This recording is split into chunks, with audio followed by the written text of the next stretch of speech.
Everyone loves to listen to a good book, and there are so many wonderful ones to choose, so we decided to bring you this podcast of Stories Come to Life.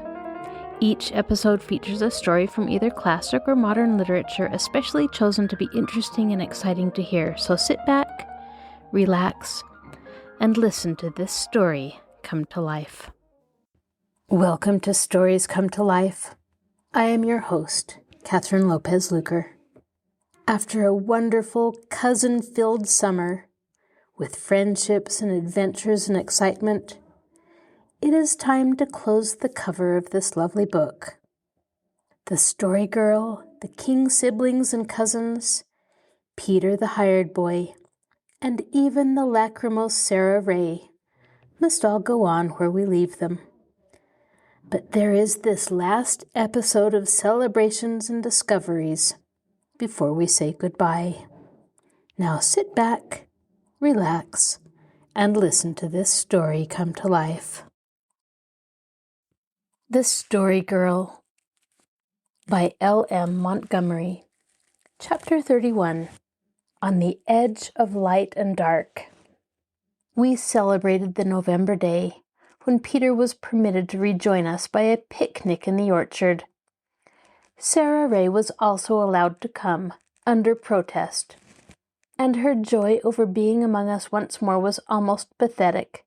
She and Cecily cried in one another's arms, as if they had been parted for years. We had a beautiful day for our picnic. November dreamed that it was May. The air was soft and mellow, with pale aerial mists in the valleys, and over the leafless beaches on the western hill. The sere stubble fields brooded in glamour, and the sky was pearly blue. The leaves were still thick on the apple trees, though they were russet-hued, and the aftergrowth of grass was richly green, unharmed as yet by the nipping frosts of previous nights. The wind made a sweet, drowsy murmur in the boughs, as of bees among apple blossoms. "It's just like spring, isn't it?" asked Felicity. The story girl shook her head. "No, not quite. It looks like spring, but it isn't spring. It's as if everything was resting, getting ready to sleep. In spring, they're getting ready to grow. Can't you feel the difference?" "I think it's just like spring," insisted Felicity. In the sun-sweet place before the pulpit stone, we boys had put up a board table. Aunt Janet allowed us to cover it with an old white tablecloth, the worn places in which the girls artfully concealed with frost-whitened ferns. We had the kitchen dishes, and the table was gaily decorated with Cecily's 3 scarlet geraniums and maple leaves in the cherry vase. As for the viands, they were fit for the gods on high Olympus. Felicity had spent the whole previous day and the forenoon of the picnic day in concocting them. Her crowning achievement was a rich little plum cake, on the white frosting of which the words "Welcome Back" were lettered in pink candies. This was put before Peter's place and almost overcame him. "To think that you'd go to so much trouble for me," he said, with a glance of adoring gratitude at Felicity. Felicity got all the gratitude, although the story girl had originated the idea and seeded the raisins and beaten the eggs, while Cecily had trudged all the way to Mrs. Jameson's little shop below the church to buy the pink candies. But that is the way of the world. "We ought to have grace," said Felicity, as we sat down at the festal board. "Will anyone say it?" She looked at me, but I blushed to the roots of my hair and shook my head sheepishly. An awkward pause ensued.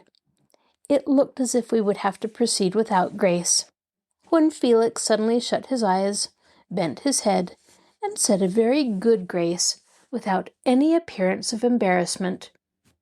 We looked at him when it was over with an increase of respect. "Where on earth did you learn that, Felix?" I asked. "It's the grace Uncle Alec says at every meal," answered Felix. We felt rather ashamed of ourselves.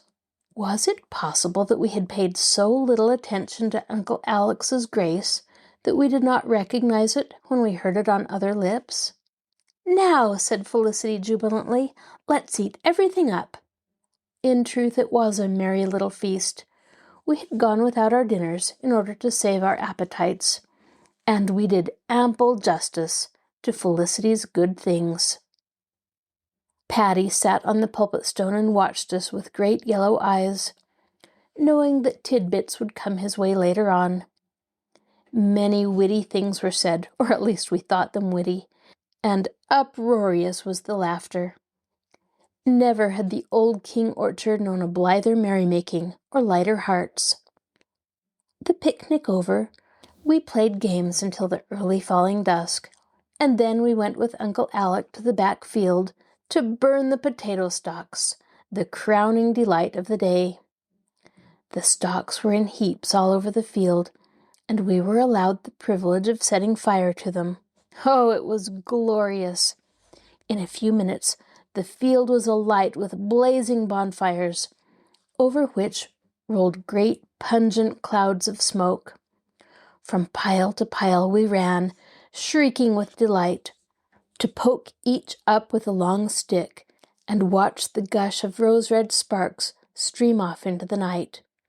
In what a whirl of smoke and firelight and wild, fantastic, hurtling shadows we were! When we grew tired of our sport, we went to the windward side of the field and perched ourselves on the high pole fence that skirted a dark spruce wood, full of strange, furtive sounds. Over us was a great dark sky, blossoming with silver stars, and all around lay dusky, mysterious reaches of meadow and wood in the soft empurpled night. Away to the east, a shimmering silveriness beneath a palace of aerial cloud foretokened moonrise. But directly before us the potato field, with its wreathing smoke and sullen flames, the gigantic shadow of Uncle Alec, crossing and recrossing it, reminded us of Peter's famous description of the bad place, and probably suggested the Story Girl's remark. "I know a story," she said, infusing just the right shade of weirdness into her voice, "about a man who saw the devil." "Ah, now what's the matter, Felicity? I can never get used to the way you mention that name," complained Felicity. "To hear you speak of the old Scratch, anyone would think he was just a common person." "Never mind, tell us the story," I said curiously. "It's about Mrs. John Martin's uncle at Markdale," said the Story Girl. "I heard Uncle Roger telling it the other night. He didn't know I was sitting on the cellar hatch outside the window, or I don't suppose he would have told it. Mrs. Martin's uncle's name was William Cohen, and he has been dead for 20 years. But 60 years ago, he was a young man, and a very wild, wicked young man. He did everything bad he could think of, and never went to church, and he laughed at everything religious, even the devil. He didn't believe there was a devil at all. One beautiful summer Sunday evening, his mother pleaded with him to go to church with her, but he would not. He told her that he was going fishing instead. And when church time came, he swaggered past the church with his fishing rod over his shoulder, singing a godless song. Halfway between the church and the harbor, there was a thick spruce wood, and the path ran through it. When William Cohen was halfway through it, something came out of the wood and walked beside him. I have never heard anything more horribly suggestive than that innocent word, something, as enunciated by the Story Girl. I felt Cecily's hand, icy cold, clutching mine. What was it like?" whispered Felix, curiosity getting the better of his terror. "It was tall and black and hairy," said the Story Girl, her eyes glowing with uncanny intensity in the red glare of the fires. "And it lifted one great hairy hand with claws on the end of it, and clapped William Cohen, first on one shoulder and then on the other, and said, "Good sport to you, brother." William Cohen gave a horrible scream and fell on his face right there in the wood. Some of the men around the church door heard the scream, and they rushed down to the wood. They saw nothing but William Cohen, lying like a dead man on the path.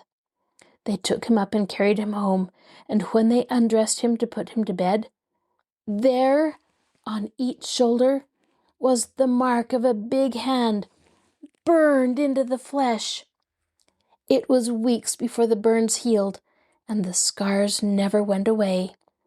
Always, as long as William Cohen lived, he carried on his shoulders the prints of the devil's hand. I really do not know how we should ever have got home, had we been left to our own devices. We were cold with fright. How could we turn our backs on the eerie spruce wood, out of which something might pop at any moment? How cross those long shadowy fields between us and our roof tree? How venture through the darkly mysterious bracken hollow? Fortunately, Uncle Alec came along at this crisis, and said he thought we'd better come home now, since the fires were nearly out. We slid down from the fence and started, taking care to keep close together and in front of Uncle Alec. "I don't believe a word of that yarn," said Dan, trying to speak with his usual incredulity. "I don't see how you can help believing it," said Cecily. "It isn't as if it was something we'd read of, or that happened far away. It happened just down at Markdale, and I have seen that very spruce wood myself." "Oh, I suppose William Cowan got a fright of some kind," conceded Dan, "but I don't believe he ever saw the devil." "Old Mr. Morrison at Lower Markdale was one of the men who undressed him, and he remembers seeing the marks," said the Story Girl triumphantly. "How did William Cowan behave afterwards?" I asked. "He was a changed man," said the Story Girl solemnly. "Too much changed. He never was known to laugh again or even smile. He became a very religious man, which was a good thing, but he was dreadfully gloomy and thought everything pleasant sinful. He wouldn't even eat any more than was actually necessary to keep him alive. Uncle Roger says that if he had been a Roman Catholic, he would have become a monk. But as he was a Presbyterian, all he could do was turn into a crank." "Yes, but your Uncle Roger was never clapped on the shoulder and called brother by the devil," said Peter. "If he had, he mightn't have been so precious jolly afterwards himself." "I do wish to goodness," said Felicity in exasperation, "that you'd stop talking of such subjects in the dark. I'm so scared now that I keep thinking Father's steps behind us are somethings. Just think, my own father." The Story Girl slipped her arm through Felicity's. "Never mind," she said soothingly. "I'll tell you another story. Such a beautiful story that you'll forget all about the devil."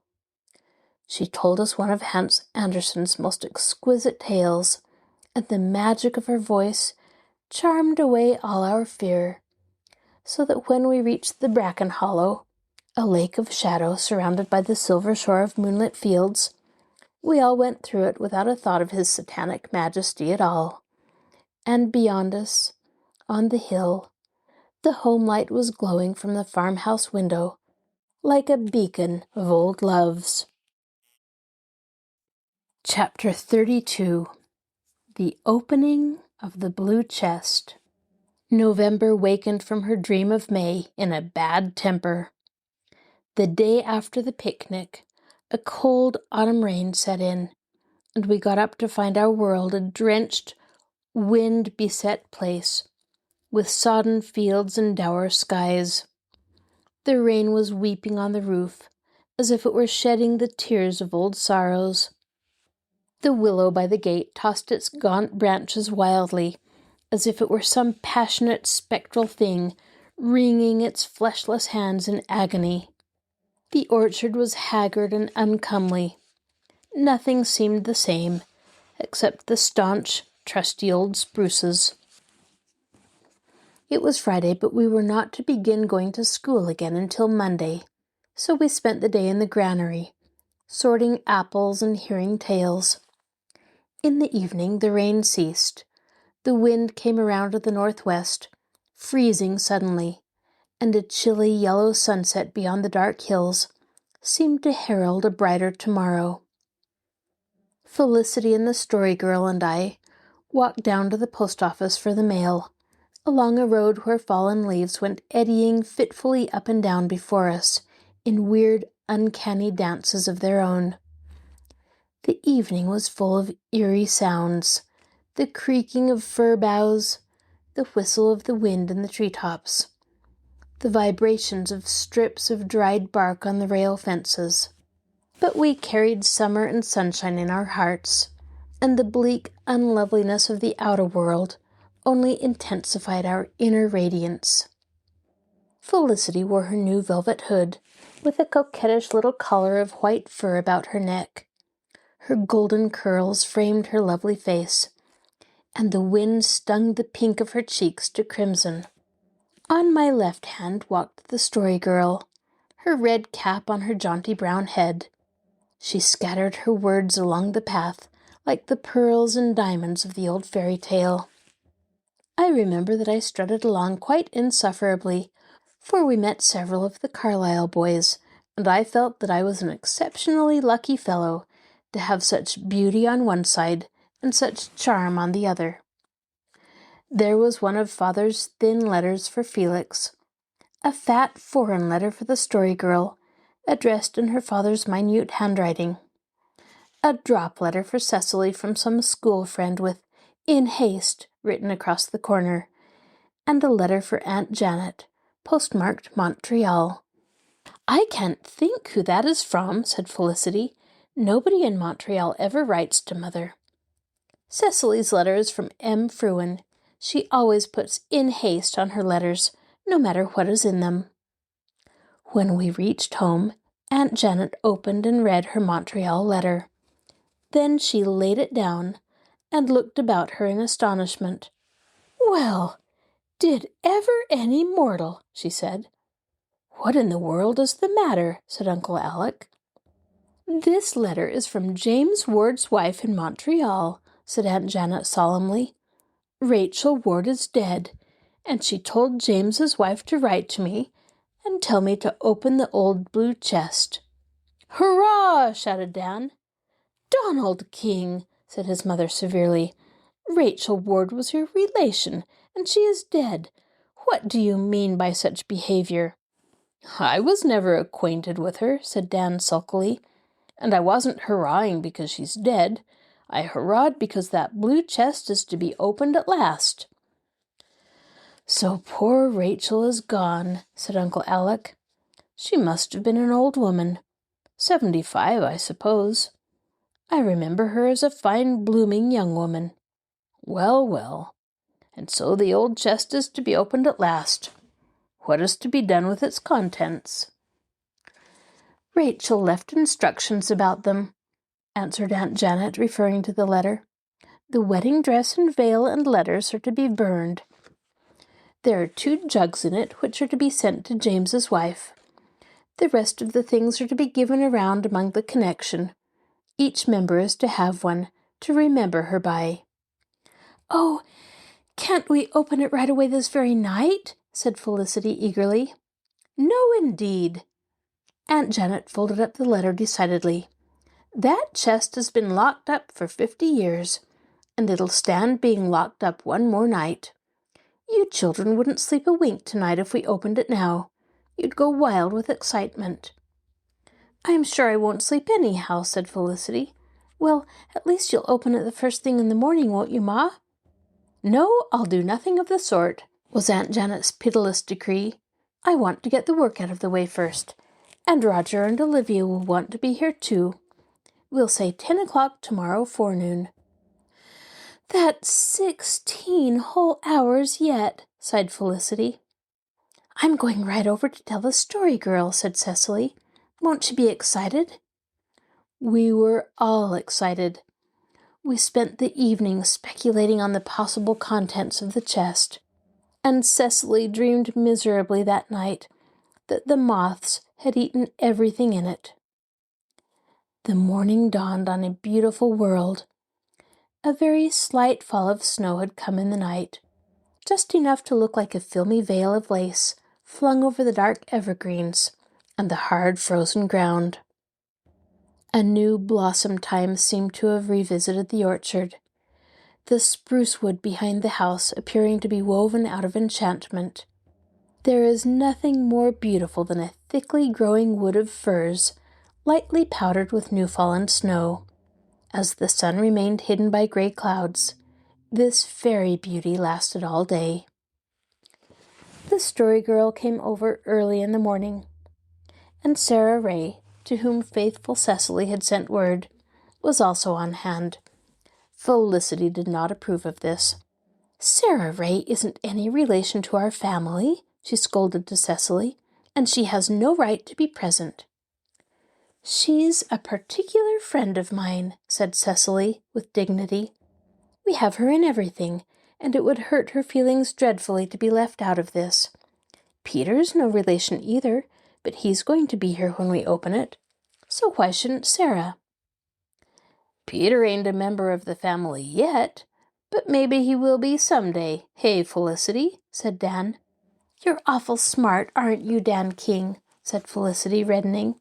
"Perhaps you'd like to send for Kitty Marr, too, though she does laugh at your big mouth." "It seems as if 10 o'clock would never come," sighed the Story Girl. "The work is all done, and Aunt Olivia and Uncle Roger are here, and the chest might just as well be opened right away." "Mother said 10 o'clock, and she'll stick to it," said Felicity crossly. "It's only 9 now." "Let's put the clock on the half hour," said the Story Girl. "The clock in the hall isn't going, so no one will know the difference." We all looked at each other. "I wouldn't dare," said Felicity, irresolutely. "Oh, if that's all, I'll do it," said the Story Girl. When 10 o'clock struck, Aunt Janet came into the kitchen, remarking innocently that it hadn't seemed any time since 9. We must have looked horribly guilty, but none of the grown-ups suspected anything. Uncle Alec brought in the axe and pried off the cover of the old blue chest, while everybody stood around in silence. Then came the unpacking. It was certainly an interesting performance. Aunt Janet and Aunt Olivia took everything out and laid it on the kitchen table. We children were forbidden to touch anything, but fortunately we were not forbidden the use of our eyes and tongues. "There are the pink and gold vases Grandmother King gave her," said Felicity, as Aunt Olivia unwrapped from their tissue paper swathings a pair of slender, old-fashioned, twisted vases of pink glass, over which little gold leaves were scattered. "Aren't they handsome?"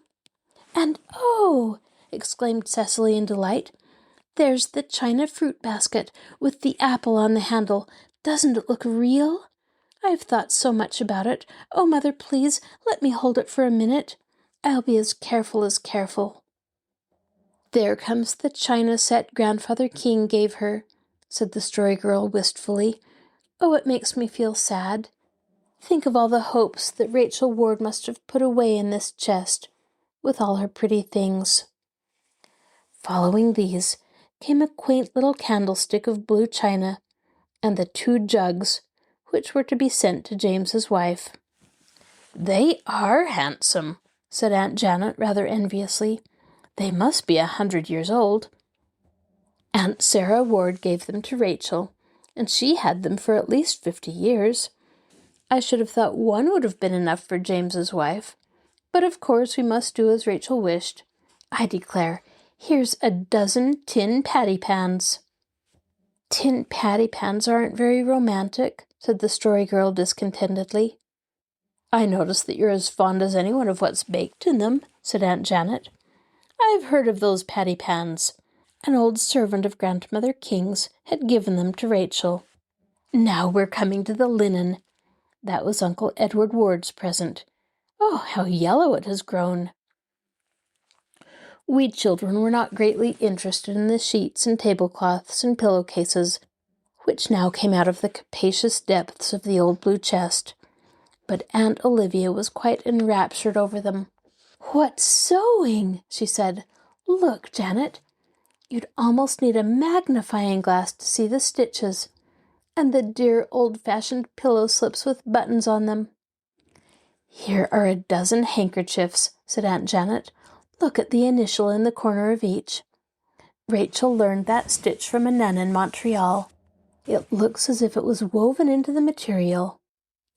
"Here are her quilts," said Aunt Olivia. "Yes, there's the blue and white counterpane Grandmother Ward gave her, and the rising sun quilt her Aunt Nancy made for her, and the braided rug. The colors are not faded one bit. I want that rug, Janet." Underneath the linen were Rachel Ward's wedding clothes. The excitement of the girls waxed red-hot over these. There was a paisley shawl in the wrappings in which it had come from the store, and a wide scarf of some yellowed lace. There was the embroidered petticoat, which had cost Felicity such painful blushes, and a dozen beautifully worked sets of the fine muslin undersleeves, which had been the fashion in Rachel Ward's youth. "This was to have been her appearing-out dress," said Aunt Olivia, lifting out a shot green silk. "It's all cut to pieces. But what a pretty soft shade it was. Look at the skirt, Janet. How many yards must it measure around?" "Hoop skirts were in then," said Aunt Janet. "I don't see her wedding hat here. I was always told she packed it away, too." "So was I, but she couldn't have. It certainly isn't here. I've heard that the white plume on it cost a small fortune. Here is her black silk mantle. It seems like sacrilege to meddle with these clothes." "Don't be foolish, Olivia. They must be unpacked at least, and they must all be burned since they've been cut so badly. This purple cloth dress is quite good, however. It could be made over nicely, and it would become you very well, Olivia." "Oh, no, thank you," said Aunt Olivia with a little shudder. "I should feel like a ghost." "Make it over for yourself, Janet." "Well, I will if you don't want it. I'm not troubled with fancies. That seems to be all except this box. I suppose the wedding dress is in it." "Oh," breathed the girls, crowding about Aunt Olivia, as she lifted out the box and cut the cord around it. Inside was lying a dress of soft silk that had once been white, but was now yellowed with age, and, enfolding it like a mist, a long white bridal veil, redolent with some strange old-time perfume that had kept its sweetness through all the years. "Poor Rachel Ward," said Aunt Olivia softly. "Here is her point lace handkerchief. She made it herself. It's like a spider's web. Here are the letters Will Montague wrote her. And here," she added, taking up a crimson velvet case with a tarnished gilt clasp, "are their photographs, his and hers." We looked eagerly at the daguerreotypes in the old case. "Why, Rachel Ward wasn't a bit pretty," exclaimed the Story Girl in poignant disappointment. No, Rachel Ward was not pretty. That had to be admitted. The picture showed a fresh young face, with strongly marked irregular features, large black eyes and black curls hanging around the shoulders in old-time style. "Rachel wasn't pretty," said Uncle Alec, "but she had a lovely color and a beautiful smile. She looks far too sober in that picture." "She has a beautiful neck and bust," said Aunt Olivia critically. "Anyhow, Will Montague was really handsome," said the Story Girl. "A handsome rogue," growled Uncle Alec. "I never liked him. I was only a little chap of 10, but I saw through him. Rachel Ward was far too good for him." We would dearly have loved to get a peep into the letters, too, but Aunt Olivia would not allow that. They must be burned unread, she declared. She took the wedding dress and veil, the picture case and the letters away with her. The rest of the things were put back into the chest, pending their ultimate distribution. Aunt Janet gave each of us boys a handkerchief. The Story Girl got the blue candlestick, and Felicity and Cecily each got a pink and gold vase. Even Sara Ray was made happy by the gift of a little china plate, with a loudly colored picture of Moses and Aaron before Pharaoh in the middle of it. Moses wore a scarlet cloak, while Aaron disported himself in bright blue. Pharaoh was arrayed in yellow. The plate had a scalloped border with a wreath of green leaves around it. "I shall never use it to eat off of," said Sara rapturously. "I'll put it up on the parlor mantelpiece." "I don't see much use in having a plate just for ornament," said Felicity. "It's nice to have something interesting to look at," retorted Sara, who felt that the soul must have food as well as the body. "I'm going to get a candle for my candlestick and use it every night to go to bed with," said the Story Girl, "and I'll never light it without thinking of poor Rachel Ward. But I do wish she had been pretty." "Well," said Felicity with a glance at the clock, "it's all over, and it's been very interesting. But that clock has got to be put back to the right time sometime through the day. I don't want bedtime coming a whole half-hour before it ought to." In the afternoon, when Aunt Janet was over at Uncle Roger's, seeing him and Aunt Olivia off to town, the clock was righted. The Story Girl and Peter came over to stay all night with us, and we made taffy in the kitchen, which the grown-ups kindly gave over to us for that purpose. "Of course it was very interesting to see the old chest unpacked," said the Story Girl as she stirred the contents of a saucepan vigorously. "But now that it's over, I believe I'm sorry that it is opened. It isn't mysterious any longer. We know all about it now, and we can never imagine what things are in it any more." "It's better to know than imagine," said Felicity. "Oh, no, it isn't," said the Story Girl quickly. "When you know things, you have to go by facts. But when you just dream about things, there's nothing to hold you down." "You're letting the taffy scorch, and that's a fact you'd better go by," said Felicity, sniffing. "Haven't you got a nose?" When we went to bed, that wonderful white enchantress, the moon, was making an elfland of the snow-misted world outside. From where I lay, I could see the sharp tops of the spruces against the silvery sky. The frost was abroad, and the winds were still, and the land lay in glamour. Across the hall, the Story Girl was telling Felicity and Cecily the old, old tale of Argive Helen and evil-hearted Paris. "But that's a bad story," said Felicity when the tale was ended. "She left her husband and ran away with another man." "I suppose it was bad 4,000 years ago," admitted the Story Girl, "but by this time the bad must all have gone out of it. It's only the good that could last so long." Our summer was over. It had been a beautiful one. We had known the sweetness of common joys, the delight of dawns, the dream and glamour of noontides, the long purple peace of carefree nights. We had had the pleasure of bird-song, of silver rain on greening fields, of storm among the trees, of blossoming meadows, and of the converse of whispering leaves. We had had brotherhood with wind and star, with books and tales, and hearth fires of autumn. Ours had been the little loving tasks of every day, blithe companionship, shared thoughts and adventuring. Rich were we in the memory of those opulent months that had gone from us, richer than we then knew or suspected, and before us was the dream of spring. It is always safe to dream of spring, for it is sure to come, and if it be not just as we have pictured it, it will be infinitely sweeter. The end. There is another book by L.M. Montgomery that tells some more of the Story Girl's story. It's called The Golden Road, and I bet you could find it at your public library. This is your host, Kathryn Lopez Luker. Thank you for joining us for this episode of Stories Come to Life. Be sure to join us next time when we begin a new book. You can find a link to our podcast on the Marshall Public Library webpage, www.marshallpl.org. I'll talk to you again soon.